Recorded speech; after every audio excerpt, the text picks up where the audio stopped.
Bueno, hola Margarita, yo más que feliz hoy de tenerte finalmente en este espacio de Inherente Podcast en esta tercera temporada. La verdad, yo estoy fascinada. Yo soy muy feliz con todos mis episodios, pero este me parece fantástico porque me cuesta mucho trabajo entender muchas de las cosas que tú haces y me parecen maravillosas y divinas. Margarita, se las presento. Margarita Ariza es una artista maravillosa, pero esa es una de las tantas cosas que hace y ha hecho. Y bueno, quiero que te presentes, que nos cuentes quién eres tú.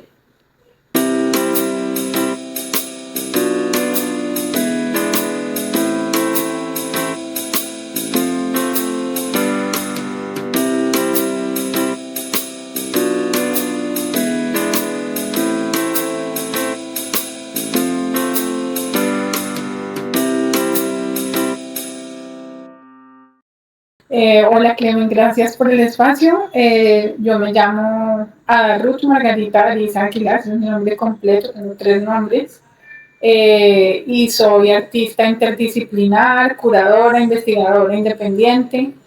Y me interesan mucho las prácticas artísticas como procesos ya no de resistencia, sino de la persistencia, como de estas prácticas muy inteligentes que nos permiten, por ejemplo, hoy estar aquí, ¿no? Haber llegado hasta aquí, que muchas cosas hayan llegado hasta el mayor presente posible. Bueno, Y en eso estoy suena en este súper instante. complejo y voy a volver a eso porque hablas de cosas que para mí no son fáciles y yo que son curaduría y todo esto. Pero primero quiero que nos cuentes, porque acuérdate que este podcast tiene un énfasis y tiene una fascinación por el tema del trabajo. Bueno, el podcast no, yo. Y van a ver que Margarita me dice Clemen, porque toda la vida me ha dicho Clemen, es mi segundo nombre, Joana Clemencia. Entonces este es un homenaje a doña Clemencia, mi mamá, que nos está viendo y oyendo en algún momento cuando esté al aire. Entonces, Margui, tú eres artista, pero tú no estudiaste artes. Bueno, yo he estudiado muchas cosas, entre las que estudié también administración de empresas, Pero primero estudiaste como, administración de como empresas. pregrado, sí, Ok, como pregrado. Estudié también, digamos, a la manera como estudiaban los artistas antiguamente, ¿no? Que se formaban en la técnica con maestros muy cercanos a ok. lo largo de toda mi, digamos, mi adolescencia. ¿Pero qué Y hacías? ¿Tenías como posteriormente, profesores? ¿Como profesores que te sí, sí, sí, enseñaban? Ah, ok. yo fui estudiante de Luis Fernando Botero Echeverri, de León Trujillo, Ok, de mi misma mamá, que es artista. Entonces yo crecí de alguna forma inmersa como en la dinámica de las artes, comprendiendo que de alguna forma eso no, digamos, la técnica no era el oficio, sino era una manera como de comprender la vida y de navegar de una forma en la que uno buscaba salidas a través de lo que hacía. ok. Y también estudié pues un pregrado en administración de empresas, hice una especialización en educación artística, cultura y ciudadanía, luego hice la maestría en filosofía, luego hice una maestría interdisciplinar en teatro y artes vivas. Y además en alguna época, pues yo tenía como dos hojas de vida que se juntaron. En un momento fue muy interesante cuando me contrataron en la Universidad Javeriana en Bogotá, Ok, porque yo fui la directora del programa de educación continua en artes. Y digamos conocía muy bien qué quería aprender la gente, qué le sería útil, de las cosas digamos que no estaban dentro de los currículos de las carreras. Y eso fue una experiencia extraordinaria porque llegamos a generar como un portafolio de 64 cursos, seminarios y diplomados al año. ok. ¿Cuántos años tenías? ¿Eras bien jovencita o no? Cuando hice eso, tal vez tenía ya como 30 años o ¿Sí? algo así. Sí, Yo yo creo que tenía, bueno, pero después, y yo sé que para la portada quiero poner algunas cosas de tus cuadros que a mí me parecen fascinantes. Hay ese que tienes detrás, que debe ser no tan grande como los que haces. Margarita pinta precioso. Entonces, bueno, tú entonces eres administradora, te formas como artista y empiezas a trabajar como en los dos mundos y unes las dos hojas de sí, vida. Pero ¿te sí. pasaba que fue coincidencia o los dos mundos se te unieron No, por un poco el destino? sí, los dos mundos se unieron por cosas del destino, porque de alguna forma, bueno, mientras yo estudiaba administración, yo, digamos, como que me gustaban como las cosas creativas que tenían que ver con mercadeo, porque era como el escenario de crear cosas, ¿no? Eh, y mientras tanto, pues yo estaba también, al tiempo que hacía administración de empresas, estaba estudiando técnicas, estaba estudiando cosas que tenían que ver con artes. Después, digamos, como en mi vida profesional, pues trabajé en varias empresas y me parecía, digamos, como interesante la parte comercial, de mercadeo y de Pero relaciones, trabajaste como administradora, claro, ¿sí? ¿Y era durísimo? porque ¿Y tú con el corazón en el arte o no?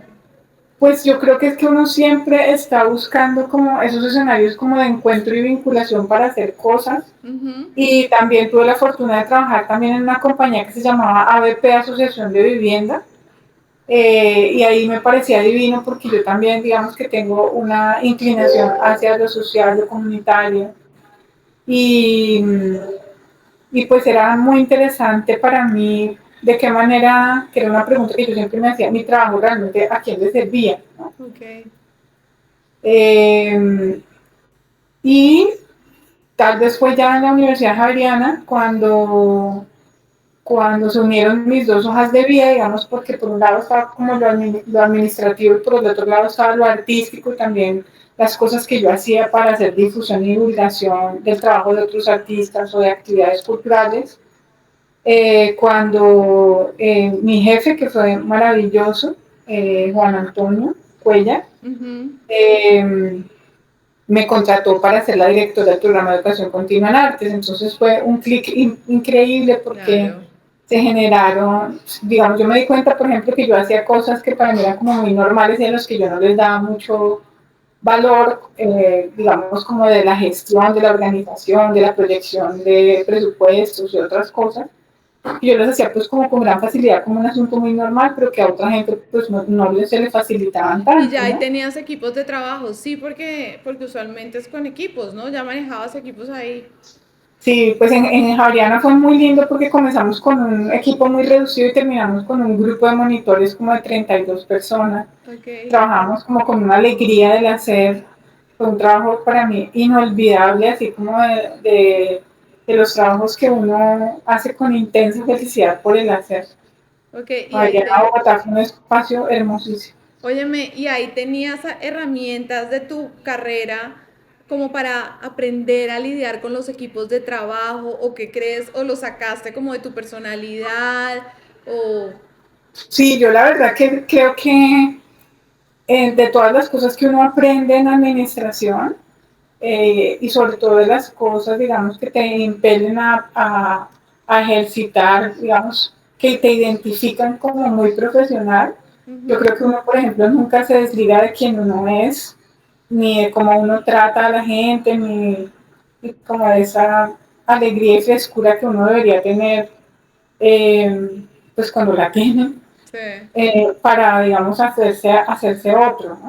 ok. Digamos que en mi caso eso jamás operó, y creo que también fue el éxito de que hubiéramos logrado tener un equipo que trabajaba con la alegría del hacer, produciendo resultados increíbles que para ese momento logramos generar utilidades del programa, que además nos dejaron reinvertir en todos los equipos que, por ejemplo, necesitaban el diplomado de animación.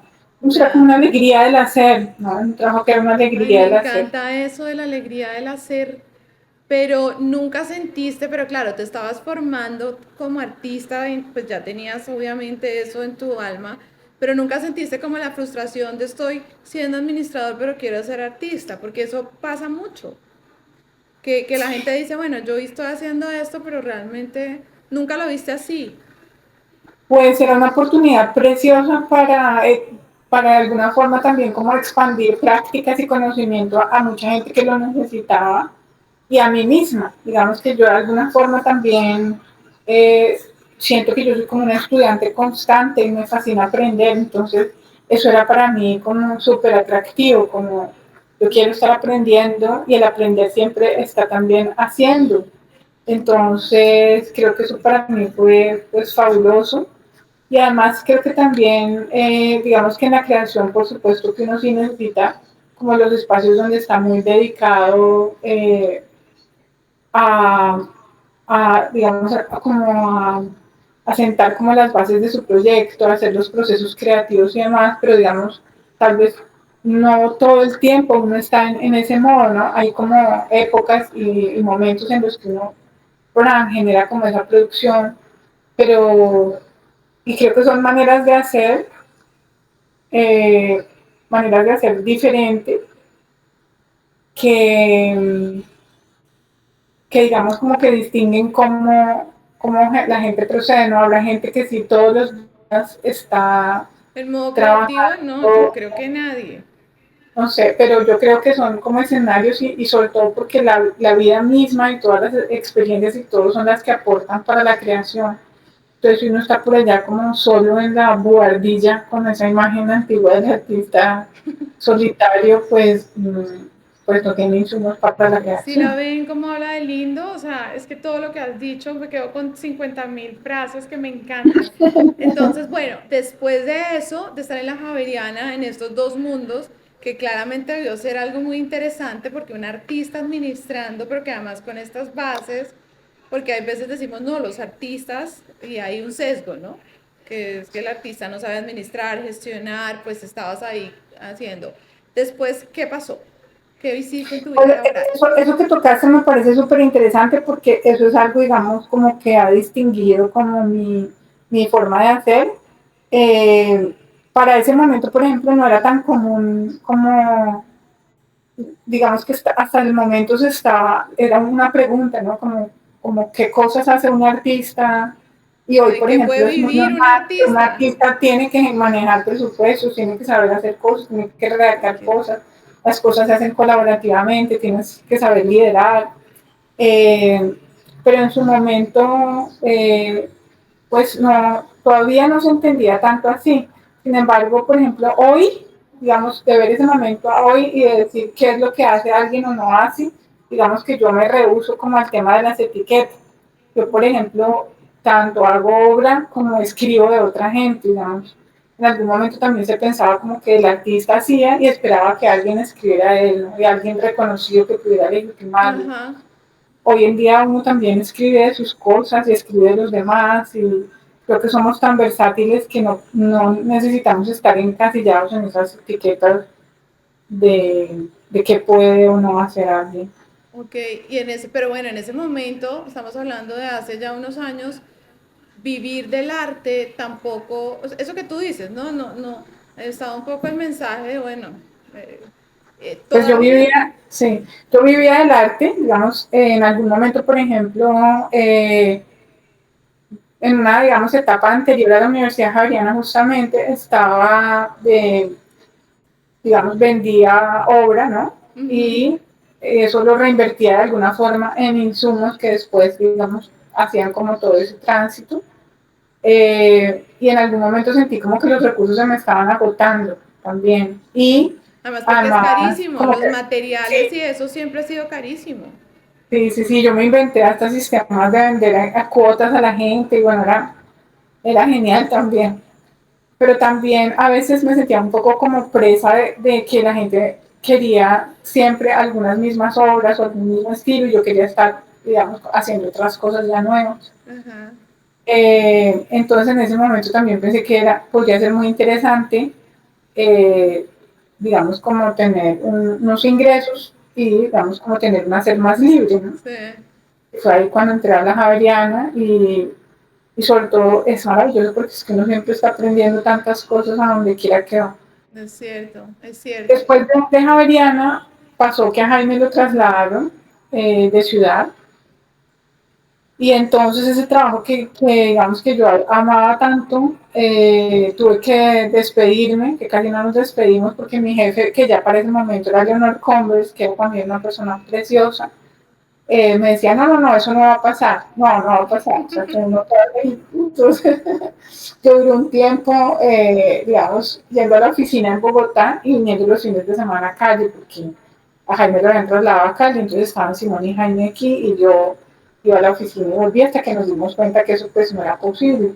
Sí, Y bueno, después nos dimos cuenta que había que tomar la decisión de que así no era. Entonces, La Javeriana me dio una carta muy bonita para la Javeriana Cali, pero en ese momento todavía las cosas no estaban como tan listas como para que yo, por ejemplo, hiciera lo que hacían en Bogotá, y sobre todo que eran dos universidades pues javerianas, pero eran distintas. Distintas.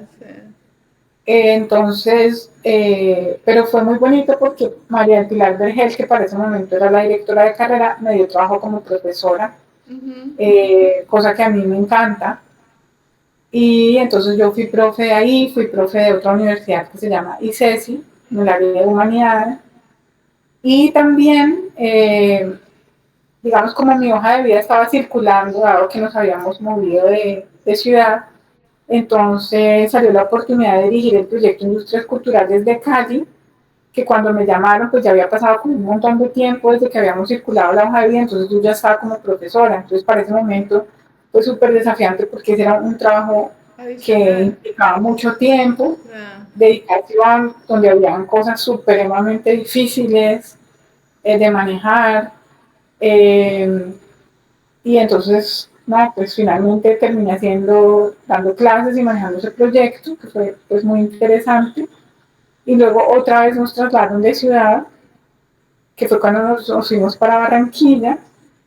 Y allí pues yo me dediqué a uno de los proyectos, digamos, como más emblemáticos, que es el de Blanco Porcelana. proyectos de la vida y que tiene una connotación maravillosa ese proyecto.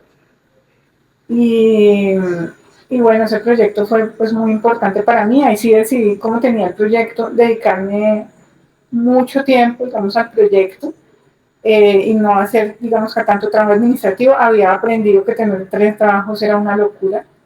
Eh, y de todas maneras, pues me uní al Museo de Arte Moderno de Barranquilla con María Eugenia Castro para apoyar todo lo que tenía que ver especialmente con educación, que a mí me encanta. Entonces, Ujú. apoyar, digamos, como la organización de todos los temas de educación del museo. Y después nos volvieron a trasladar, entonces Pero no te me me llamó. brinques porque así sea poquito, pero cuéntanos de Blanco Porcelana, por favor.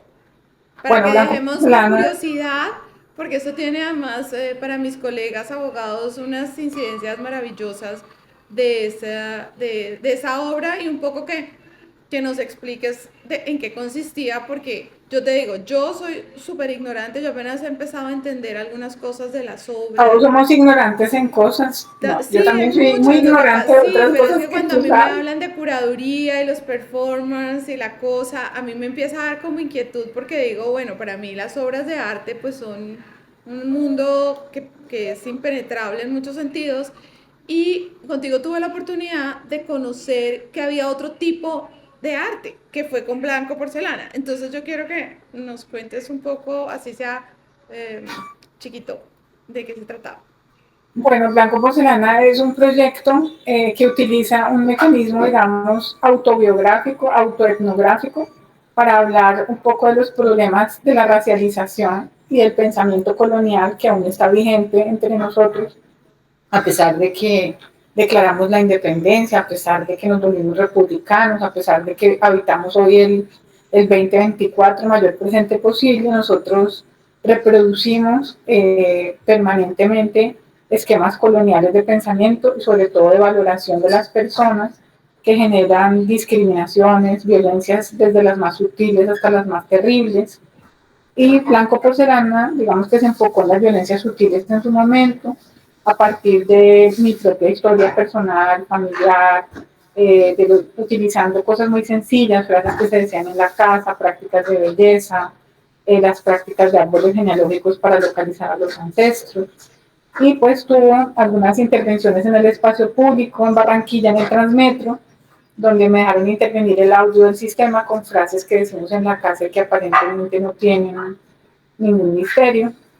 Eh, Estas frases también estaban situadas en las diferentes estaciones, y adicionalmente a eso yo hice un libro al que le denominé Cartilla, porque digamos que todos los materiales aluden un poco como al periodo de la infancia donde tú estás recibiendo como todas estas Cartilla. construcciones culturales que te hacen creer que lo que crees como lindo es lindo y que no dudas de nada y todo lo das por cierto porque te lo han transferido de esa manera, ¿no?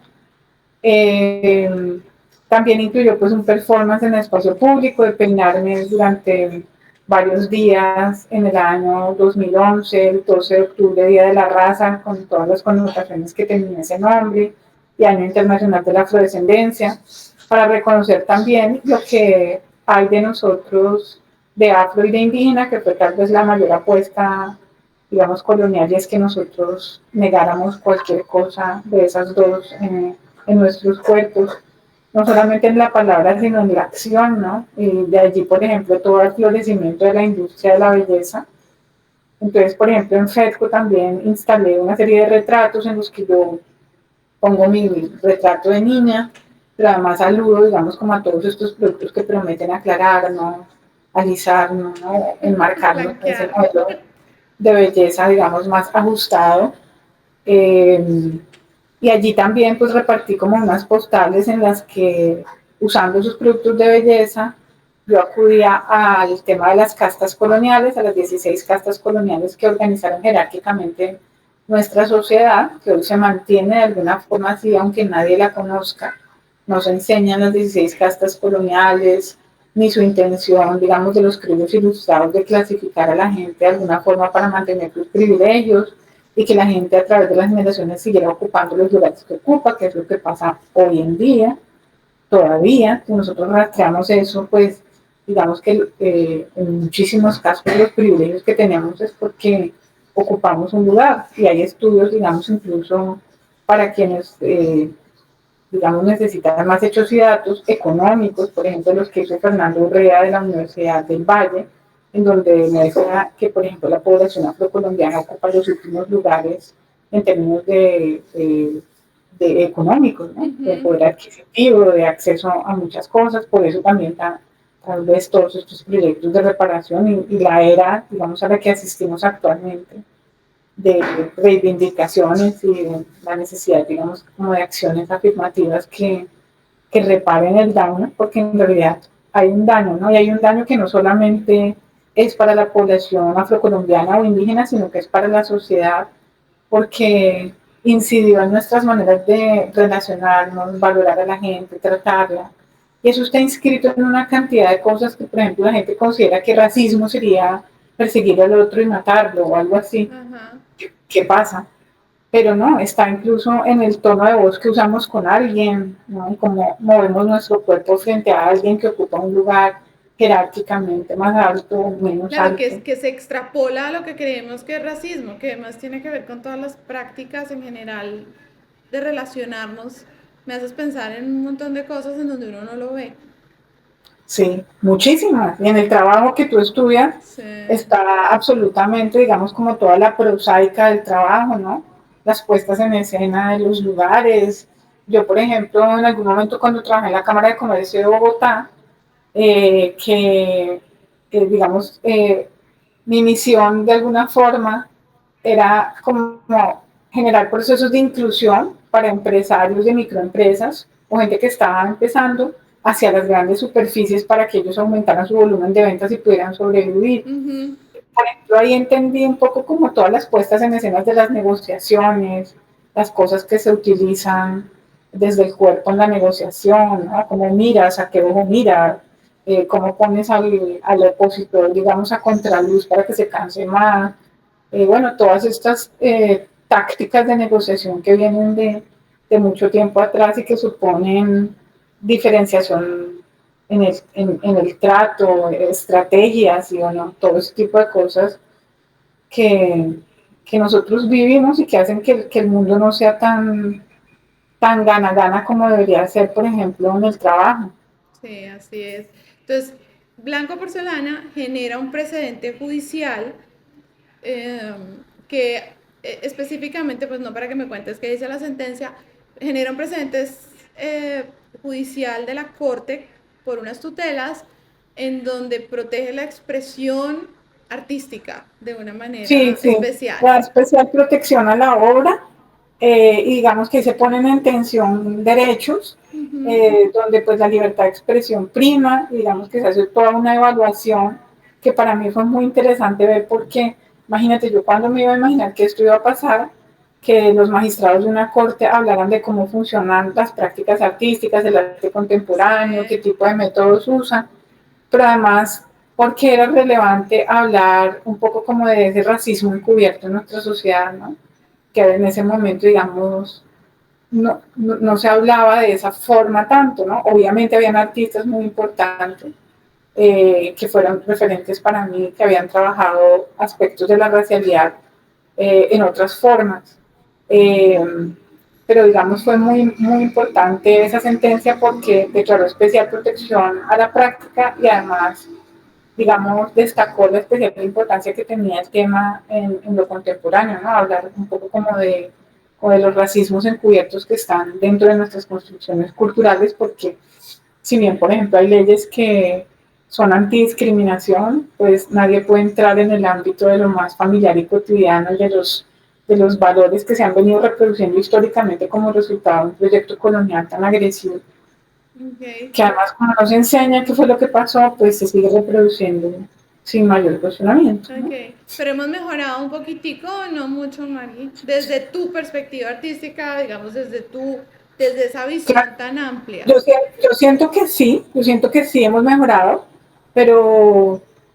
pero por ejemplo, para mí fue muy impactante todo lo que ha pasado desde que Francia Márquez es nuestra vicepresidenta, porque es comprobar que de alguna forma habíamos mejorado, Pero no pero estaba tanto. un poco disfrazado, Sí, porque si por ejemplo tú te fijas, y yo digamos eso lo he estudiado incluso con mis estudiantes, de qué manera cuando se va a entrevistar a la vicepresidenta Francia Márquez, se dirigen los periodistas, de qué manera se dirigen específicamente a ella y de qué manera se han dirigido en el pasado a otros dirigentes. ya, La diferencia es grandísima. ok, Las maneras como ha sido asediada, atacada, eh, y eso que ella es una persona realmente increíble. Yo recuerdo, por ejemplo, eh, entrevistas que tuvo donde le preguntaban cosas que eran durísimas, incluso ofensivas, y donde ella era capaz de mantener el equilibrio para contestar a la gente haciendo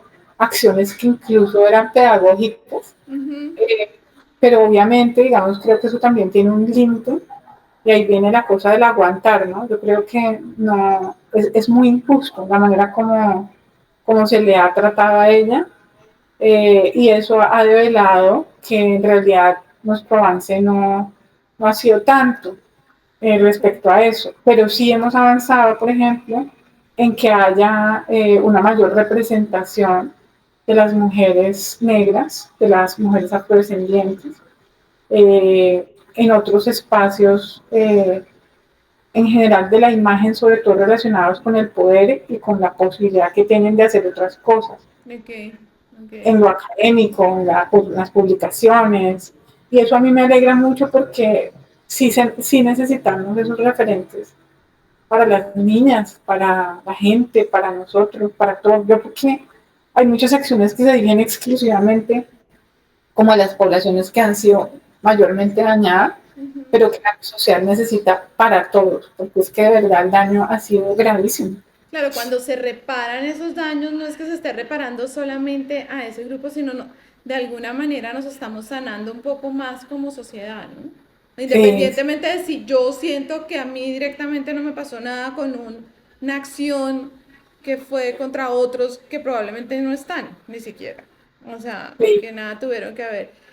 Tú con Blanco Porcelana hiciste mucho trabajo en varias ciudades, recuerdo que escribieron mucho de la obra y obviamente sobra recomendarla porque yo tengo que confesar que cuando yo no conocí, cuando conocí la primera vez la obra, no entendí, no entendí.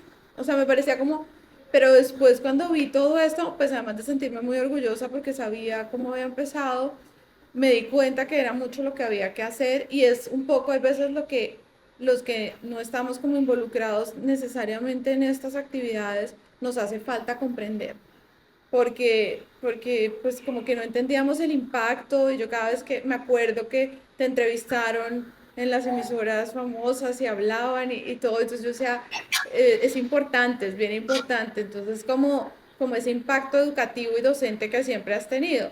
Después de Blanco Porcelana, te devolviste para Cali. Después de Blanco Porcelana, bueno, en Blanco Porcelana se exhibió pues en diferentes lugares. Sí, Me mucho. invitó Valenzuela Klenner a exhibir en la otra en Cartagena, que fue como un espacio muy importante de Ok. intervención. Y después de eso me invitaron a exponer en Bogotá y ya íbamos de camino a Bogotá nuevamente por el trabajo de Jaime.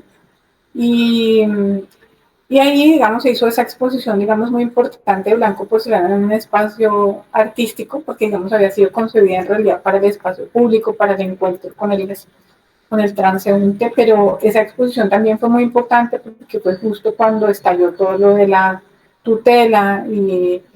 y los fallos que censuraron la obra, ¿no? Ahí entonces en ese momento estábamos en Bogotá y en ese momento me llamaron para que trabajara, para que fuera a trabajar con el Ministerio de Cultura. Entonces ahí entré a trabajar con el Ministerio de Cultura en el área de educación artística, que fue para mí un escenario de aprendizaje impresionante porque recorrí lugares del país que nosotros, de los que tenemos imaginarios y no conocemos la realidad, Ujú. y exploré, digamos, como todos los procesos de formación artística que hay en las regiones, y se crearon pues 5 encuentros de educación artística que finalmente confluyeron en uno en Bogotá, que dieron como muchas luces de eso, digamos, que dieron unas memorias muy importantes en el ministerio y que juntaron, digamos, como toda esa necesidad de pensarse el tema como de los derechos culturales, pensando de la primera infancia, desde el acceso desde la primera infancia hasta, digamos, como todos los demás ámbitos que pueden ser desde los saberes tradicionales o de la educación superior, porque digamos que muchas de las acciones que hacemos, por ejemplo, hoy de formación de públicos y de cosas especializadas así, pues Ujú. es porque en realidad nosotros no hemos incorporado eso, ¿no? Y digamos que yo todo eso lo pasaba también por un tamiz, pensando cómo era que los jueces no entendían muy bien No, qué porque pasaba. eso pareciera que es como el arte y el mundo. Sí. O sea, y no, solamente cuando nos ayudan a traducir es que entendemos que es un reflejo de una cosa y la otra todo el tiempo, ¿no? Y que se construye y se educa, o sea, oyéndote, claro que no, tú dices, yo no entiendo por qué los jueces, entonces yo me pongo a pensar a los jueces tratando de entender, ¿no?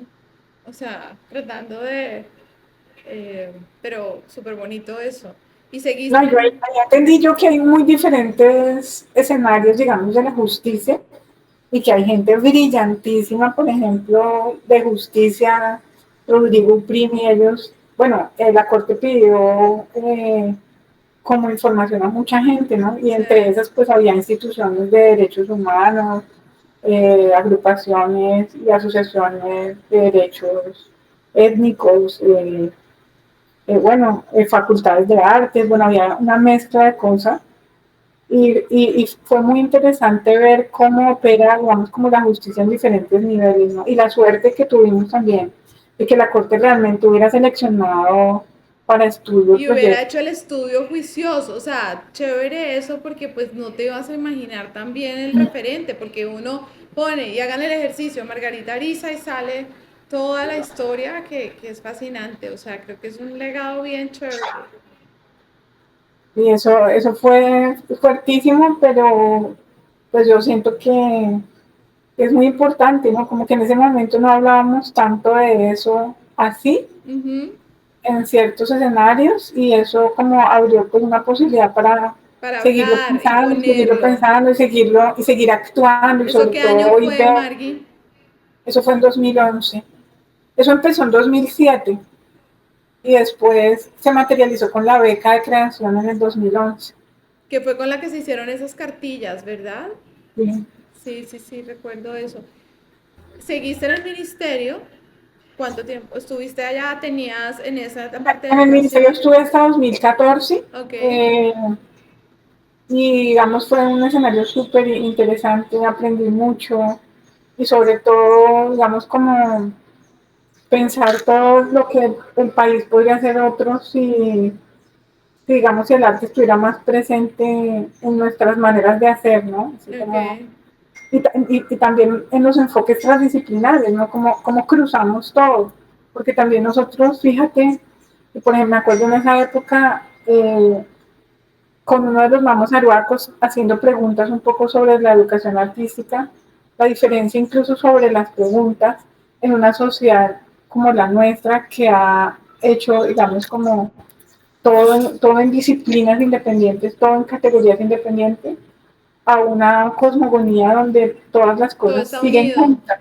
La vida, el tejido y el pensamiento, por ponerte un ejemplo, en su comunidad, con una misma cosa, ¿no? Ahí no entra como la categoría especializada de una cosa que aleja la práctica de la vida. Entonces, eh, sí, para mí sí fue como un escenario muy interesante eh, para pensar que si hacemos cambios en la educación, yo por ejemplo me siento muy orgullosa de lo que hizo Aurora Vergara como ministra. Ok. Es una persona como a quien admiro muchísimo por todo. Fíjate cómo lograr que tuviéramos nuestra primera ministra afrodescendiente, una persona tan sumamente preparada como ella, y que en realidad están haciendo cambios que por supuesto molestan a mucha gente porque muchas de las personas acostumbradas a los beneficios de cosas, pues no los están viendo porque están justamente en territorios y en escenarios donde las cosas no habían llegado antes, ¿no? Ok. Sí, es una cosa que no vemos, pues no vemos porque estamos siempre pensando en las ciudades, ¿no? Y en la Claro, cotidianidad, y en las oficinas, y en el transporte, y en ir y volver, pero ese no es el país, ¿no? sí, el O país sea, tú a tiene través del muchas arte complejidades. has trabajado en muchos temas, pero creo que el tema social ha sido un tema muy, muy fuerte en todo ese tema laboral, ¿o no, Margarita? Sí, para mí ha sido como un escenario muy importante porque digamos que si uno, fíjate que la vida va conduciendo como de manera muy sabia, digamos como eh, que me hubiera pasado, por ejemplo, lo de la tutela y primero comenzó con una carta, ¿no? Que me mandaron, que se llamaba sanción familiar. Me acuerdo. Y, ¿te acuerdas? Y entonces eso, pues fue tremendo como afrontarlo, pero a mí siempre me ha servido como para poder seguir adelante, concentrarme en analizar ese hecho, ¿no?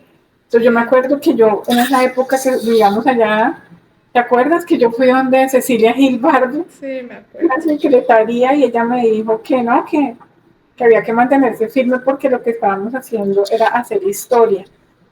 Y, y entonces yo me empecé a leer sentencias de Gabriel García Márquez, de Germán Arciniega.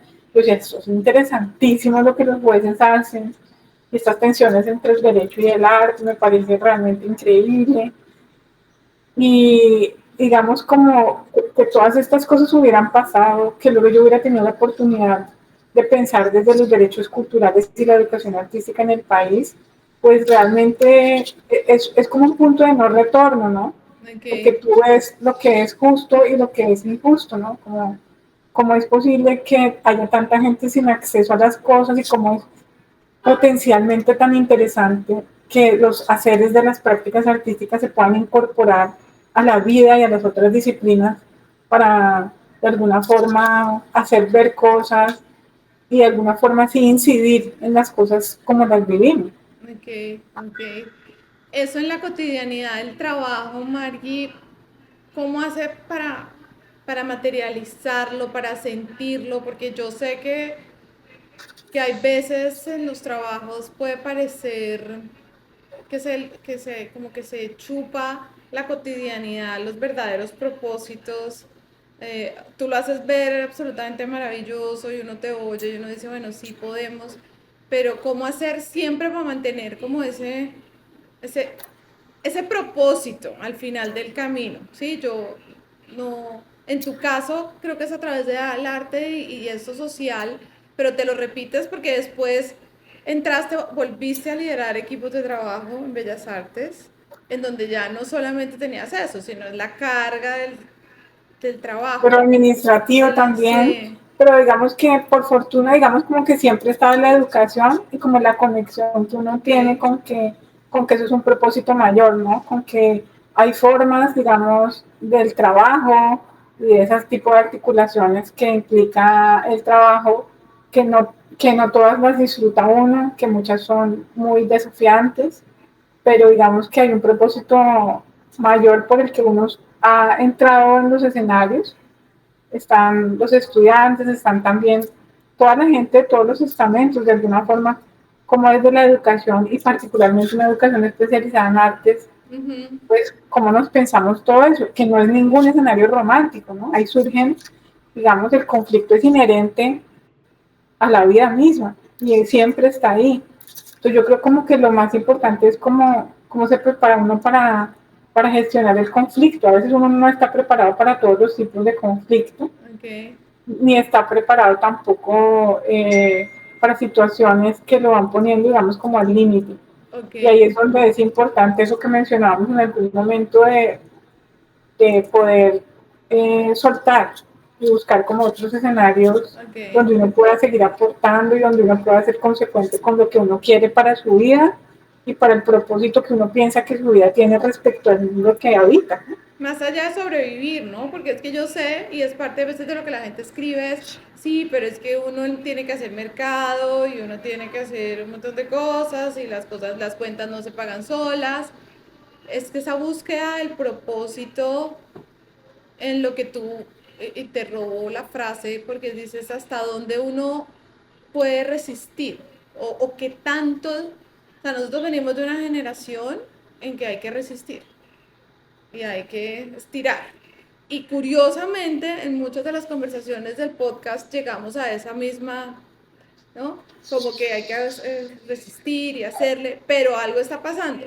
O cómo lo ves tú hoy en día? Sí, no, yo pienso que pues que hay muchas cosas alrededor, por ejemplo, de eso de lo de las cuentas, de resistir, de seguir quedándose, por ejemplo, en lugares donde uno ya no está cómodo, Ok, que tendríamos que evitar. Realmente nosotros tenemos que propender porque nosotros podamos seguir estando bien y de esa manera generar los procesos que queremos hacer para que la vida nos ayude y en esa medida encontrar nuevos rumbos ok, y las cuentas se paguen.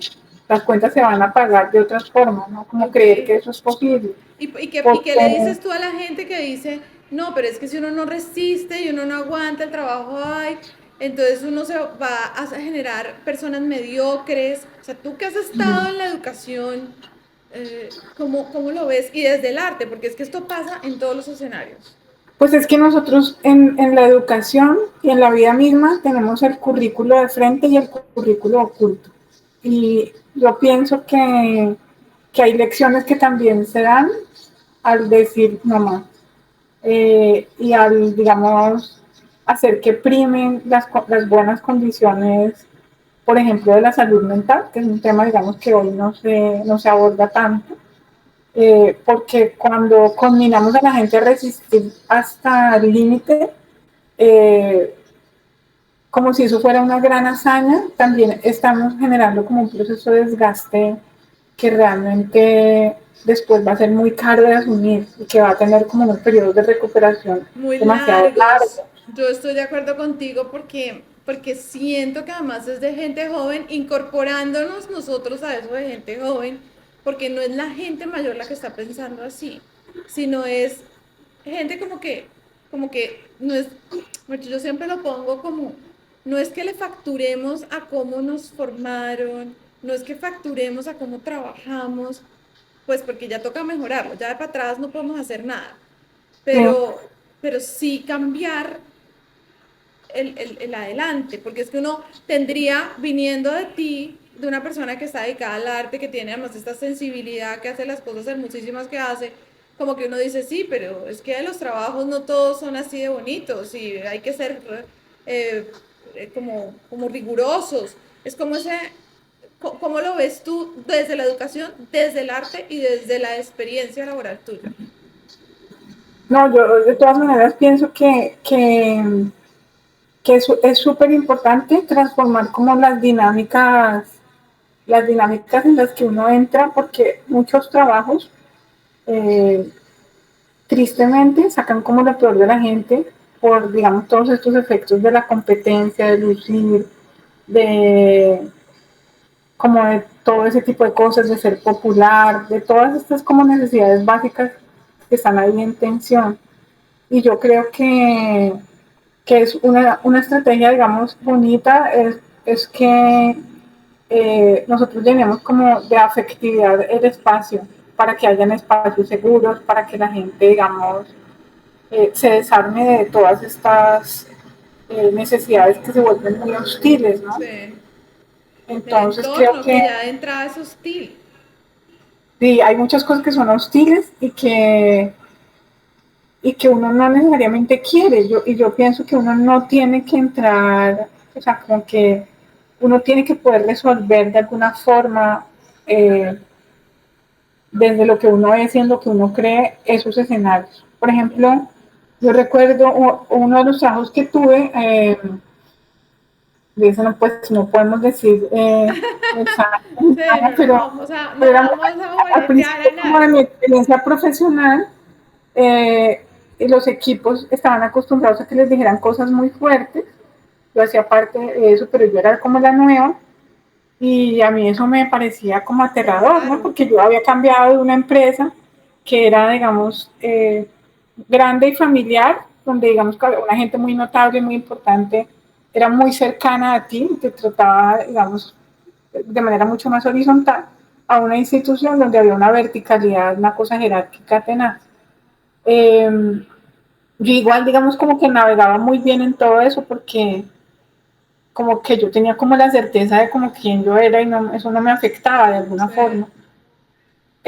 Pero a la otra gente, compañeros míos, era como una cosa como de marcar muy bien en qué lugar estás, ¿no? El lugar de la ok, jerarquía. ok. Entonces a mí me cuestionaba un poco porque ellos no respondían nada cuando les decían cosas tan fuertes. Sí. Y luego, digamos, como que me tocó a mí, entonces, claro, yo inicialmente dije, pero o ¿Y por sea, qué no, conmigo? yo no entiendo qué está haciendo, ¿no? Un poco como al que le vienen y le dan una palmada y dice, pero, ¿y eso qué es? ¿Cómo se Sí, llama sí, esto? sí.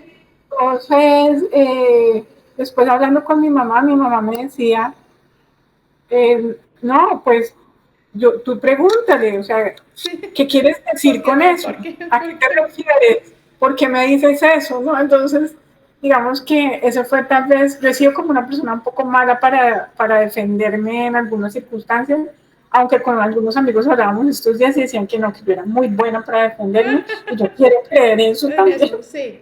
En ese momento yo apliqué eso, entonces Y fuiste y preguntaste, ¿usted por qué? sí, no, yo además no era muy prudente, entonces en medio de la reunión decía, eh, pero ¿a qué se refiere? ¿Por qué dice eso? ¿Qué quiere Ajá. decir con eso? ¿Qué significa eso?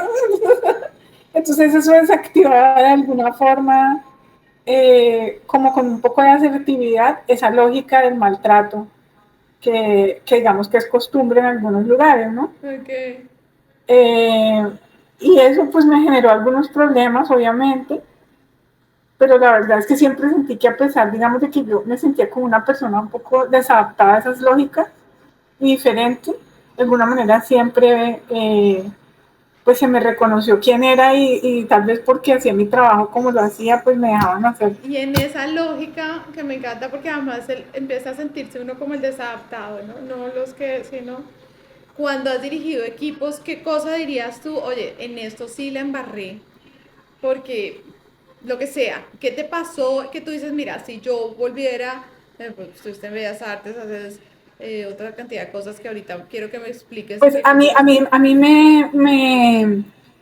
algo que me ha hecho pensar, digamos, como en el paso de varias organizaciones, es justamente el tema como de los liderazgos y las jerarquías. Ok, Porque, por ejemplo, quienes pensamos como en la horizontalidad completa y como en las responsabilidades y en el hacer colaborativo y colectivo, a veces nos estrellamos con que en algunos casos la gente sí quiere algún tipo de verticalidad ok. y creo que el tema de Los los equipos, límites, la gente necesita que la son límites dirijan, claros, sí. claro. Y también límites muy claros, creo que eso también es muy importante. Cuando tú dices límites muy claros es que en esa horizontalidad se pierden todos, entonces aquí nadie cumple o qué. Pues hay muchas cosas, hay muchas cosas, sino que me tocaría como pensarlo para decírtelo sin decir algo que no esté muy bien. Ok, eh, después vino la filosofía a ti o tú a la filosofía, pero entonces terminaste tu maestría en filosofía Sí. y escribes un montón de cosas, haces curaduría. Explícame por favor qué significa hacer esa curaduría que tú haces. Pues bueno, yo hice la maestría en filosofía, que me ayudó muchísimo a pensar, digamos, como problemas que eran los mismos, ¿no? Digamos que cuando yo bajo el discurso, digamos, a algo muy entendible de por qué yo estaba haciendo todo lo que hago, es porque es por el respeto, o sea, como que las diferencias en el trato, eso siempre estuvo, digamos, como de alguna manera ahí. Y digamos que el tema de la filosofía pues me ayudó a pensar cómo es que las prácticas artísticas podían hacer procesos de resistencia a estas cosas que nos oprimían y Ok. que nos respetan, ¿no? En el asunto pues obviamente muy denso que es el tema de la matriz colonial, que es como, haz de cuenta, un bicho que se extiende con ramificaciones así al infinito y más allá por todas las dimensiones y planos posibles sin que tú lo sepas, como un alien, Ajá. y ¿Y que tú está crees? permeándolo Espérate un todo. minuto que eso me ha parecido interesantísimo y es, en el caso de nuestra sociedad, la colombiana, independientemente de si uno no se siente identificado con un grupo racial o lo que sea, ¿tú crees que eso no crees? Porque yo sé que, digamos, es parte un poco de esa narrativa, se ha impregnado tanto nuestras instituciones, nuestros espacios de trabajo, de estudio, sin que quedamos, porque pues a nosotros no nos dio la tierra, ¿no? Pues no salimos de un árbol, eh, es parte de ese mismo proceso de descolonializar. Sí, claro, y es Ok, un ejercicio que implica pensar que eso no son unos a quienes se puede señalar como los coloniales, sino que eso está dentro o de sea, yo te nosotros. digo una cosa, yo podría decir que en los ambientes de trabajo o en las empresas, eso que nos molesta, digamos, eso que me la paso yo dándole, macerando, que es, hombre, ¿por qué se pierde el propósito del trabajo? ¿Por qué la gente no está cómoda? ¿Por qué? Pues más allá de los temas socioeconómicos, es porque está impregnado de eso mismo. Claro que sí, en, Ok, en, en múltiples dimensiones. ok, ok. Antes puedo pensar que hasta hace poco tiempo a la gente, yo por ejemplo me alisaba el pelo para ir a trabajar. Sí, todas. Todos pasamos por ahí. Todas las curly pasamos por ahí. Bueno, imagínate tú también, pues las personas que tienen un tipo de pelo afro, los tipos, digamos, de alisamiento que tienen, a los que tienen que someterse, porque Sí. se les ha indicado que eso, por ejemplo, no es profesional. O sea, eso es Claro, una cosa no, que no, parece yo no he hablado aterradora de e eso. incorrecta decirla, pero Sí. eso es una realidad que ha estado presente en Todo las el tiempo dinámicas y el que laborales. diga que no o la que diga que no, digamos, y yo lo digo y que sea la oportunidad en mis trabajos maravillosos con mis jefes maravillosos, a mí nunca me conocieron de pelo crespo. Nunca, jamás. O sea, yo creo que todo el mundo pensaba que yo tenía el pelo liso, porque yo me alisaba el pelo y una sola vez que llegué a un trabajo rápidamente con el pelo crespo. Una persona que quiero mucho y era un jefe maravilloso, me vio y me dijo, ¿qué le pasó? O sea, como si me hubiera caído de un bus o algo y yo jamás, nunca, o sea, yo vine a dejar de alisarme el pelo y lo hice por el trabajo. Tengo que, o sea, recuerdo que me lo alicé toda la vida por el trabajo. O sea, Pues este tema realmente permea absolutamente todas las maneras como nosotros nos relacionamos sí, con los demás, que es lo que hace que nosotros, digamos, podamos hacer cosas juntos. Esto ok. permea las dinámicas jerárquicas de los lugares, esto permea la manera como tú miras y te diriges a cierta persona en relación, por ejemplo, con lo que reconoces fenotípicamente Ok. como, como distinguido o no distinguido. O sea, hay un montón de cosas que nosotros no decimos y que la gente se va a abstener de decir, pero que se viven y que son una realidad concreta al Óyeme, interior ¿qué de las hacemos? O empresas, sea, de desde las el punto de vista universidades, de de un todos los lugares. artista, ¿qué se puede hacer? Así como de versión rápida, como mis asesorías en vivo, uno dice que puede hacer, pero desde lo cotidiano. O sea, Es que, desde... es que la mayor revolución en eso estaría desde lo cotidiano. Sí, de acuerdo. Y eso implicaría hacer pausas con uno mismo para pensar por qué a este le hablo de esta manera y a este le hablo de otro. porque yo en el espejo reconozco esto como mejor que esto, porque uso este producto para quitarme el pigmento de la piel y Ok, verme más ok, claro, ok. porque todas las cosas que tengo inscritas como normales, ¿por qué las hago así? Porque es que el mayor enemigo no está afuera, está Está adentro. adentro. Es una cosa inscrita por generaciones. Recuerda que el tema de las castas coloniales, de esas 16 castas coloniales, quedó súper imbricado en la sociedad sin que nadie sepa que eso existe. Sí, nadie, de acuerdo, Nadie sabe de que eso acuerdo. existe y hubo proyectos de regeneración, tenemos todas estas maneras de decir por allá que heredamos como de los abuelos En sin una saber muy versión bien por chiquita, qué. Margui, porque entonces se vuelve uno pesado, ¿qué son las, o sea, porque yo lo aprendí por ti, por los textos que leí de tu obra, pero ¿qué son las 16 cartas coloniales? Así, o sea, Las castas coloniales son una manera en que la sociedad, y concretamente los criollos ilustrados, ajá, organizaron los diferentes grupos que ellos clasificaron, ¿no? ok, Acuérdate que todas las categorías son arbitrarias y ellos sí, crearon unas categorías en las que se les dio el valor de verdad y se ujú, hicieron unas pinturas de casta que retrataban estos 16 categorías, grupos humanos ujú, que tenían de arriba abajo, digamos, estaba como la gente con mayor blanquitud, que no siempre era como el tema del color de la piel, sino las características de la blanquitud, pero de ahí para abajo, acceso a derechos, posibilidad de ejercer oficios, se les asignaban defectos, los nombres que se les ponían estaban relacionados con animalidad o con no entender o con hacer ver cómo era tal vez de monstruoso y degenerado en la medida en que la gente se mestizaba con personas y su descendencia iba siendo más oscura. Y la ujú. única sangre irredimible era la sangre negra. Todo eso es una invención, así como la invención de la palabra raza, la invención de la palabra negro e indio, donde se agruparon gente completamente diversa entre sí. ¿No? Si tú dices negro, digamos, obviamente la palabra sufrió unas reivindicaciones, pero negro era gente traída de muy diferentes culturas, creencias religiosas, que no se identificaba así como negro, no, no tenía nada que ver con eso. Indio igual, ¿no? Indio, si tú le decías a un aruaco de su época indio, pues no respondía para nada porque Pues no porque, tenían nada que ver claro, con él. entonces eso se nos queda, me hace pensar mucho en las empresas, en los empresas laborales y me gusta ese consejo de hacer pausa de uno mismo. Uno a veces Sí. tiene que hacer pausa de uno mismo para todo. Yo creo que se Preguntarse necesita. por qué es lo que está haciendo, Sí, claro, claro. qué es lo que está haciendo, qué juicio de valor está haciendo. Uno realmente tiene inscrita esa matriz. Ok, ok. Una vez una artista que estaba muy brava conmigo Ajá, me dijo que yo representaba toda la colonialidad y todo eso contra lo que yo luchaba, porque estaba muy brava porque había habido un escenario en que yo había visto una cosa sin citar y quise que eso se citara porque a mí me parecía que eso no estaba bien. ajá. Después de eso, ya generó como un malestar terrible y me dijo eso.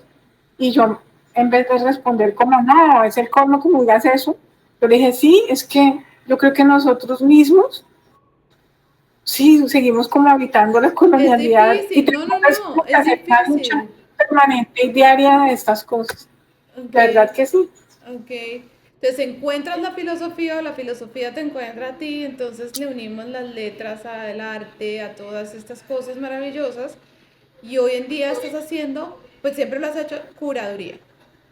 Ah, y vamos a la curaduría. Sí, pues la curaduría es básicamente un proceso que también es un proceso creativo de encontrar relaciones de la misma manera en que uno hace ese tipo de relaciones cuando está creando. Ok. Y por ejemplo, digamos, la filosofía o las humanidades no son un campo ajeno a la creación y a las artes porque Ujú. ni a la vida, porque todas estas cosas, por eso te decía de los insumos, nos permiten hacer relaciones entre cosas con las que creamos maneras de hacer ver ciertas cosas que pensamos que serían importantes. Entonces, la curaduría es justamente ese mismo ejercicio de encontrar relaciones y encontrar las formas de, por ejemplo, poner a dialogar obras de otros artistas Ok. entre sí para ofrecer una potencia de experiencia significativa que pase por el cuerpo de la gente que está en una exhibición, por ejemplo. Ok, ok. A eso se le une pues que hay que escribir textos, textos de mediación, textos de sala, textos para el artista, hablar con el artista. Es hermoso porque cuando uno, por ejemplo, se sienta con otra persona, uno siempre se da cuenta que hay cosas que uno está haciendo de las que uno de pronto no es tan consciente y que el otro sí está leyendo, ¿no? Hay cosas que se Okay. pueden potenciar, cosas que uno puede también pensar a partir de lo que de pronto no estaba tanto en la intencionalidad del otro. Es un proceso de encuentro, de creación, de crear escenarios para la experiencia de las personas, básicamente. Ok. Margui, para ir cerrando, ¿qué recuerdas de un jefe, una característica no? Que tú digas, mira, esto lo aprendí, lo aplico un montón y lo llevo en el alma como algo súper positivo, como esa mentoría que tanta gente le hace a uno en la vida. ¿Y qué cosa definitivamente dices, vea, me tocó esta situación y yo aprendí que es que eso jamás? Pues, por ejemplo, recuerdo a una jefe que tuve siendo practicante que se llamaba Catalina Jiménez cuando yo trabajé en Carvajal. Ajá. Y como yo era la practicante, hubo como unos malentendidos con señores que eran muy importantes, como el jefe de mercadeo o algo así. Eh, y además, no, imagínate, a mí me fascinaba la estadística en esa época y yo quería hacer libremente unas estadísticas y esas estadísticas daban como resultado la observación sobre unos problemas que tenían que ver como con la ejecución de quienes habían hecho o no qué cosa. Ya. Eso, eso era terrible, bueno, pero finalmente hubo un problema en el que digamos que yo no tenía la culpa de eso, pero yo no había dejado eso por escrito. Y ella me enseñó, cosa que yo recuerdo hasta hoy y que trato de hacer lo posible porque eso no me pase Dejarlo por nunca más. escrito. Dejar por escrito incluso lo de la reunión. Ok. Eh, entonces, ella me dijo eso, no, si tú hablaste con él eso y él no te lo escribió y No él mismo ni existe. siquiera te lo quiere poner por escrito, tú escríbele y dile, de acuerdo con nuestra conversación del día de hoy, por el teléfono, te confirmo que y tú déjalo por escrito. Y Claro. bueno, eso es Un poco a la importante para defensiva, pero funciona, porque si el que se va a echar para atrás, se va a echar para atrás, pues lo tiene que contestar y ya poner la cara. sí. Y muchas otras cosas maravillosas. Yo de verdad tuve siempre jefes divinos. Ok, Sí, chévere. uy, no, jefes hermosos, hermosos, hermosos. Javeriana fue para mí espectacular por los jefes, los compañeros que tuve. Juan Antonio Cuellar era lo más maravilloso porque yo decía, oye, ¿qué te parece si me invento esto? ¿No? Y entonces era un lugar donde yo tenía autonomía para crear. Federico también era divino, que era mi otro jefe. Yo tenía un jefe. Ok. Me gustaría hacer esto porque yo pienso que la gente afuera necesita esto, no sé qué, y él me decía, ¿y por qué no haces esto más? Y entonces ampliaba el escenario para que yo pudiera Ok. expandirlo todo y eso creo que fue también lo que hizo que hiciéramos en Javeriana tantas cosas maravillosas Ok. y en esa alegría del hacer. Leonor Converse fue muy especial conmigo cuando yo me fui. Eso fue como de las despedidas más duras de un trabajo, Ok. porque con una carta tan linda que yo conservo hasta estos días, donde decía cómo yo había hecho mi trabajo, las cosas que se habían creado, las cosas que incluso hacían parte como del ambiente de la oficina que se habían Qué transformado. bonito eso. Eso es de lo que uno se acuerda. Eso es lo que... Y lo Sí. que uno quiere olvidar y decir, yo nunca haría eso, aprendí que eso no se hace, ¿qué es? Eh, no, pues también aprendí muchas de esas cosas. Ok. Eh, pero creo que uno sigue en aprendizaje de esas cosas para que no le vuelvan nunca a pasar. Ok. Por ejemplo, lo del maltrato, ese que te cuento que fue al principio de mi Sí, carrera, yo sigo aplicando también eso que decía mi mamá, como, pero ¿qué quieres decir? no ¿Por te qué lo entiendo. dices? Sí, Sí, pero sí, pero además es una forma de desarmar. O sea, cuando a mí me preguntan, oiga, pero es que si uno tiene una, no, pues pregunte, porque es que ahí es donde, entonces, si la persona ya está un poquito salida de sí, pues ya se pone más en evidencia o tiene la hermosa oportunidad de enderezar sus pasos con la pregunta. Eso es cierto. Margui, quisiera que cerráramos esta conversación maravillosa y divina con un mensaje de algo que sé que te mueve mucho y son los jóvenes y son los jóvenes trabajando y son los jóvenes interesados en unir, yo digo los dos mundos, pero me encantó como lo dijiste tú, las dos hojas de vida, como uno querer hacer dos cosas, el currículum de frente y el otro, es, se puede vivir del arte, cuál es el mensaje de las humanidades en una persona que ha hecho muchas cosas, eh, regálanos como ese mensaje hermoso. No, sí, yo pienso pues, que ese mensaje aplica no solo para el arte, sino para lo que a uno le guste hacer. Ok, Yo creo que eh, uno necesita esa sensación que le da el cuerpo de saber que lo que está haciendo le encanta, le entretiene, se le va el tiempo, lo haría con todo el fervor del mundo, porque ahí es que el cuerpo tiene como toda la salud y toda la inspiración y toda la energía para que el mundo ayude a que uno haga eso que quiere hacer. así es. Yo, por ejemplo, el año pasado tuve un trabajo que eh, bueno, yo he hecho muchas cosas, digamos, como de carácter comunitario, con grupos, con personas, pero el año pasado, por ejemplo, me contrataron para un proyecto y yo dije, es increíble que la vida me conceda este privilegio de que me paguen como profesora para hacer algo que yo haría Gratis. con mi corazón, con todo mi amor, que fue el proyecto de Culturas de la Libertad para dictar clases en la cárcel.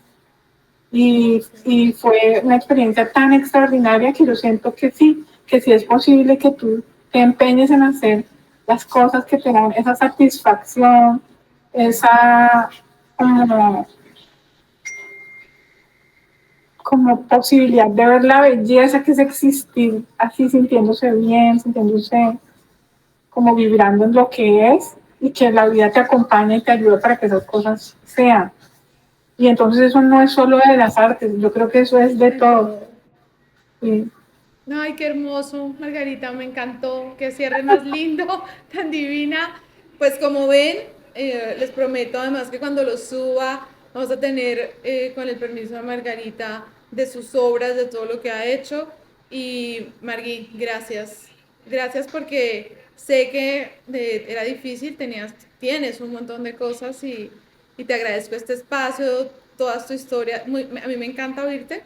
Me ha encantado desde que caí en cuenta que te quería tener por acá. Y bueno, te mando un abrazo gigante. Muchísimas gracias. Gracias, Ken, gracias a ti. Gracias Vale. por esta oportunidad de contar. Uno se queda pensando que tiene que seguir Pensando para poder contar. Así es. pensando para poder contar estructuradamente, No, pero así sale incluso chévere. las cosas que son más desafiantes, ¿no? Como cosas que no hay que hacer. Por ejemplo, en estos días visité a una persona que ya es mayor, que Ajá. ocupó el lugar que yo tuve también en la Escuela de Bellas Artes. Uh-huh. Ella me llamaba la atención sobre algo que me pareció increíble y por eso uno siempre está aprendiendo, ¿no? Uno siempre está aprendiendo, uno cree que hace lo mejor que puede, pero a veces se puede estar equivocando. Entonces, por ejemplo, esto de, de solamente la afectividad, la horizontalidad, y eso puede ser perjudicial en algunos escenarios, ¿no? Sí, Ella me decía que lidiar con los egos, me decía ella, ¿no? sí. Cómo lidiaba con los egos. Entonces yo dije, no, pues yo creo que traté de hacer eso como con, como con mi mejor intención desde el afecto. Y ella me dice, los egos con el afecto se vuelven más grandes. Y cerró la conversación. Y yo, Claro, y sí, lo pone uno a pensar porque no hay una fórmula mágica, ¿no? Y menos en liderar. Y yo creo que es la primera recomendación que siempre hacemos es no hay una fórmula mágica, pero hay que tratar de ir buscándola, lo que tocabas de decir, para poder ser más estructurados y poder reaccionar, poder actuar, para poder uno seguir haciendo lo que le gusta. sí, totalmente. Vale, Margui, un abrazo apretadísimo. Igualmente para ti. Vale, Gracias. un besito, gracias. Chao, Clemi.